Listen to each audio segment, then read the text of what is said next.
क्या हाल है दोस्तों। आज हम आपको 7.5 एक्सरसाइज का क्वेश्चन नंबर 18 को सॉल्व करेंगे। कैसे करते हैं जरा ध्यान से समझिएगा। ये भी हमारा आंशिक भिन्न से क्वेश्चन होना है। सबसे पहले हम इसको यहाँ पे आंशिक भिन्न के रूप में लिखने के लिए पहले लिख लेते हैं अलग।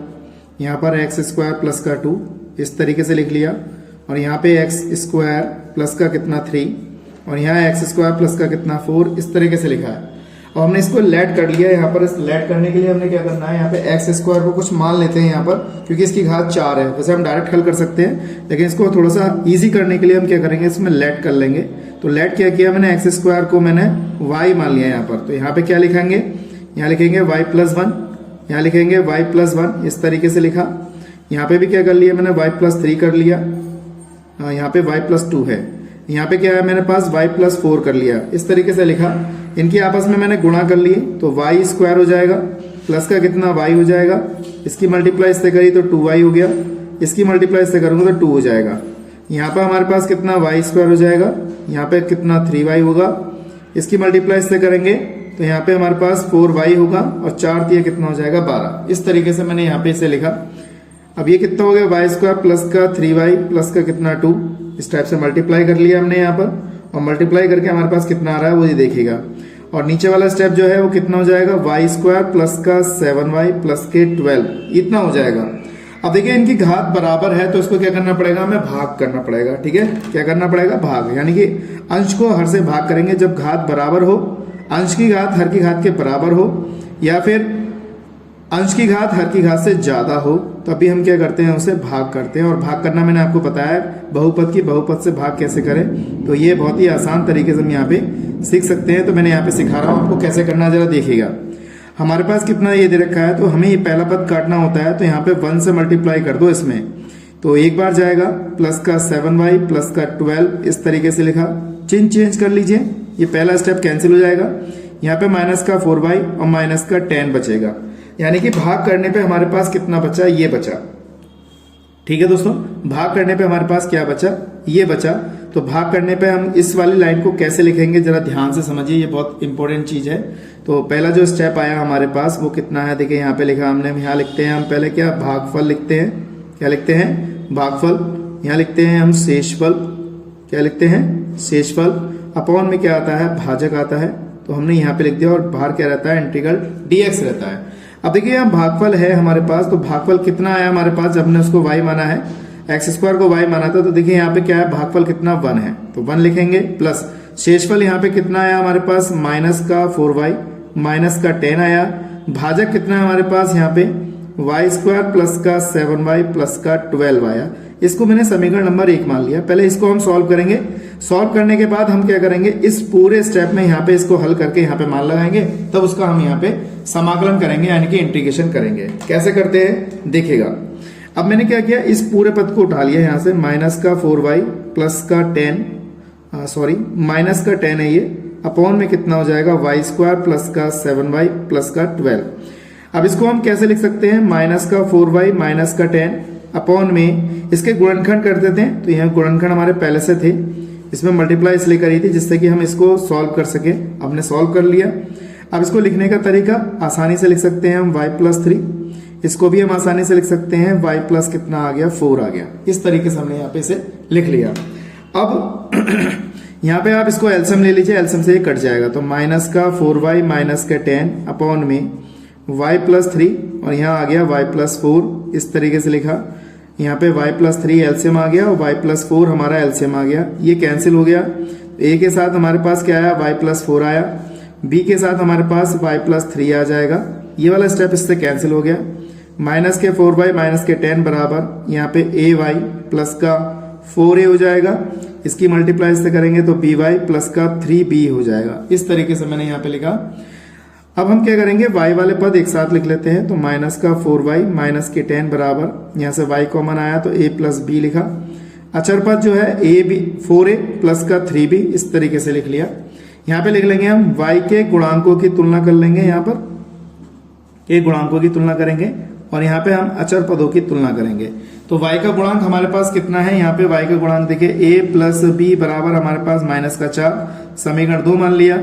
और अचर पद हमारे पास 4a प्लस का 3b बराबर कितना, माइनस 10। ये हमारे समीकरण नंबर कितनी आ गई, 3 आ गई। अब हम समीकरण समीकरण 2 को और 3 को हल करते हैं यहाँ पर। देखिए मैं यहाँ पे हल कर देता हूं। तो हम यहाँ लिखेंगे समीकरण 2 व 3 को हल करने पर तो हमारे पास a प्लस बी बराबर माइनस का 4 है और 4a प्लस का 3b बराबर कितना माइनस का 10 दिया है। मान लीजिए अगर मुझे b की वैल्यू निकालनी तो 3 से मल्टीप्लाई कर दूं तो यहाँ पे b की वैल्यू a की वैल्यू आ जाएगी। तो 3a प्लस का 3b बराबर 4 3 12, ये माइनस के यहाँ पर 12 रहेंगे हमारे पास, माइनस का 4 है तो ये माइनस का यहाँ लग दिया। ये 4a प्लस का कितना 3b बराबर माइनस का 10 है।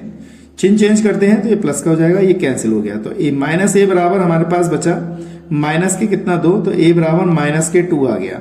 ठीक है, माइनस के 12 में से प्लस के 10 घटाएंगे तो ए बराबर कितना बचेगा हमारे पास, प्लस के 2 बचेंगे। हमने यहाँ पर इसको हल कर लिया।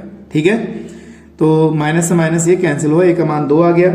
इसके बाद हमें क्या करना है, बी की वैल्यू निकालनी है और बी की वैल्यू हमारी कितनी आएगी वो बात यहाँ पे अच्छी तरह आपको समझ में आनी चाहिए।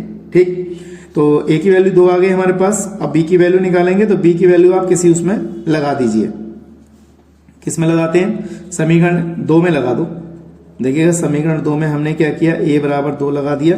तो देखिए a प्लस बी बराबर कितना माइनस के 4 है। a की वैल्यू हमारे पास 2 है, b बराबर माइनस के 4 और b बराबर माइनस के 4 माइनस का 2 हो जाएगा। तो b की वैल्यू हमारे पास कितनी आ गई, माइनस के 6 आ गई। तो b की वैल्यू माइनस के 6 और a की वैल्यू हमारे पास कितनी आ गई, 2 आ गई। अब हमें क्या करना है, यहाँ पे ये वैल्यू लगानी है और इसको सॉल्व करना है। ठीक, अब इसको सॉल्व करके ही इसको हम क्या कर सकते हैं, आगे हल कर सकते हैं। तो a बराबर जैसे हमारा माइनस का a बराबर प्लस का 2 आया, b का मान हमारा माइनस के 6 आ गया। अब इसको क्या करना है, हमें आगे लगाना है, यानी कि आगे कहाँ पे लगाना है, इसकी जगह पे लगाना है। और ये हमारे पास कहाँ पे आई है, ये इस जगह से आई है और ये समीकरण कहाँ है हमारी, ये वाली है, यहाँ पे लगाना। तो समीकरण 1 में इसको लगाता हूँ और हल करता हूँ, देखिएगा। तो देखिए दोस्तों हमारे पास यहाँ पे समीकरण 1 है और ये जो वैल्यू आई हमारी यहाँ थी और a का मान हमने 2 ज्ञात किया और b का मान 6 ज्ञात किया। तो हम समीकरण 1 में लगाएंगे यहाँ पर। देखिए ये संख्या जो है यहाँ से आई है और ये संख्या कहाँ से आई, यहाँ से आई। तो हमने इसको क्या किया, देखिए 1 इंटू dx प्लस का इसकी जो वैल्यू आई हमारे पास ये वाली, इसको यहाँ पे हम लगाते हैं। तो इस पूरे पद की जगह पे हम a लगाएंगे यहाँ पर। तो a की वैल्यू हमारे पास प्लस के 2 आई है और बटे में कितना है, बाई प्लस 3 दे रखा है। और यहाँ पे b की जगह पे हमारे पास क्या दे रखा है, b की जगह पे हमारे पास वैल्यू आई है माइनस के 6, यहाँ लगाएंगे। dx अपॉन, यहाँ पे अभी हमारे पास dx नहीं है क्योंकि कोई संख्या नहीं चल रही है, तो मैंने इसको ऐसे लिखा और यहाँ पे कितना है, y प्लस 4 दे रखा है। अब हमारे पास जब इतना पद आ गया, हमें क्या करना है, इसकी वैल्यू पुट कर देनी है जो हमने मानी थी। हमने क्या माना था, एक्स स्क्वायर बराबर वाई माना था। तो यहाँ पे इसको हम लगाएंगे तब उसका इंटीग्रल एक साथ करेंगे। तो देखिए यहाँ पे 2 वाई की जगह पे एक्स स्क्वायर प्लस का, यहाँ पे वाई की जगह पुट कर दिया और ये इतना आ गया माइनस का 6। यहाँ पे भी हमने क्या किया, dx अपॉन, यहाँ पे भी dx आ जाएगा और यहाँ पे इसकी जगह वैल्यू पुट कर देते हैं। यहाँ पे एक्स स्क्वायर प्लस का कितना आ जाएगा 4 और ये हमारे पास क्या है, इसी को हम क्या करेंगे, सॉल्व करेंगे यहाँ पर। ठीक है, सारी वैल्यू यहाँ पुट करने के बाद y की वैल्यू सब इसका करेंगे। अब इसका हम क्या करते हैं, यहाँ पे इंटीग्रल करते हैं। 1 का इंटीग्रल कितना x हो जाएगा, यहाँ पे 2 है, इसका इंटीग्रल ऐसे नहीं होगा तो इसको हम क्या करेंगे, एक्स स्क्वायर प्लस का √3 का स्क्वायर लिख लेते हैं माइनस 6। यहाँ पे भी ऐसे करते हैं, एक्स स्क्वायर प्लस 2 का स्क्वायर, इस तरीके से लिखते हैं। बस आप सूत्र में हल कर दो, लगा दो और आंसर आ जाएगा। देखिए हमारा फॉर्मूला जो होता है ये वाला tan का फॉर्मूला बनता है इस टाइप के। तो फॉर्मूला होता है 1/a, ठीक है, 1/a होता है यहाँ पर, इसको लगाएंगे तो 1/a का मतलब यहाँ पे आ गया और a की जगह पे √3 आ गया। यहाँ पे आएगा tan इनवर्स x/a यानी कि √3 माइनस 6 1/a यानी कि 2, यहाँ पे होगा tan इनवर्स x/a यानी कि इस तरीके से और प्लस का कितना आ जाएगा, c आ जाएगा। तो i इक्वल टू कितना आया, x प्लस 2/√3, ये हो गया tan इनवर्स x/√3।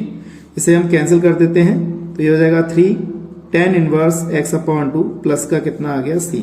तो यही क्या है हमारा यहाँ पे जवाब हमें मिला है। मैं समझता हूँ आपको अच्छी तरह समझ में आ गया होगा। अगर किसी प्रकार की समस्या है, आपको कुछ समझ में नहीं आई है तो मुझे कमेंट जरूर करिएगा। ठीक है दोस्तों, तो वीडियो को शेयर भी जरूर करना है आपको, जिससे कि आपको इस चीज का, आपके जो साथी हैं भाई बंधुओं को उसका फायदा मिल सके। ठीक है, तो आज के लिए इतना ही। नेक्स्ट वीडियो में मिलेंगे ऐसे इंटरेस्टिंग क्वेश्चनों के साथ। जय हिंद, वंदे मातरम।